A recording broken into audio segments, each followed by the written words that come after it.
কথা আছে যে উট পাখির মতো গর্তে মুখ লুকিয়ে রাখো, তাহলে কেউ তোমাকে দেখতে পাবে না। আজকে তাদের সরকারি দল থেকে বক্তব্য শুনে আমার মনে হচ্ছে তারা মনে করছেন যে তারা করবো বলে একটি বুলি আওড়াবেন এবং উট পাখির মতো গর্তে মুখ লুকিয়ে রাখবেন, যাতে কেউ বুঝতে না পারে যে কোন কোন ক্ষেত্রে সরকারের প্রস্তুতি গ্রহণ করা উচিত। মাননীয় স্পিকার, দেখুন আজকে আমাদের বক্তব্যের বিষয়টি ছিল এলডিসি গ্র্যাজুয়েশনের চ্যালেঞ্জ মোকাবেলায় বর্তমান সরকার সঠিক পথে আছে। আজকে আমাদের বিরোধিতার জায়গাটি হচ্ছে সরকার সঠিক পথে আছে নাকি নেই, কিংবা থাকতে পারছে কি পারছে না।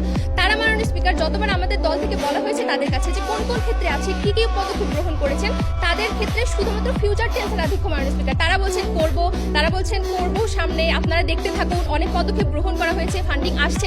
মাননীয় স্পিকার, এই ক্ষেত্রে সরকারি দল হিসেবে তাদের কাছ থেকে আরো পরিণত কথা আশা করেছিলাম। তারা হয়তো বলতেন যে কোন কোন ক্ষেত্রে ফান্ডিং করছেন, কোন কোন ক্ষেত্রে তারা পরিকল্পনা গ্রহণ করেছেন, রূপরেখা কি ভবিষ্যতে। মাননীয় স্পিকার, তার কোনো রূপরেখা তারা দেখাতে পারেনি। মাননীয় স্পিকার, তারা আরো বলছেন যে বাংলাদেশের তার মন্ত্রীর কথা শুরুতে ছিল ডক্টর ইউনূসের ক্যারিসমেটিক যে একটি নেতৃত্ব, শেষেও ছিল ক্যারিসমেটিক নেতৃত্ব। মাননীয় স্পিকার, তারা আমাদেরকে একটু মিস ইন্টারপ্রেট করেছেন। আমরা কিন্তু বক্তব্যের শুরুতেই বলেছি আমাদের অন্তর্বর্তীকালীন সরকারের প্রতি আমাদের পরিপূর্ণ আস্থা রয়েছে।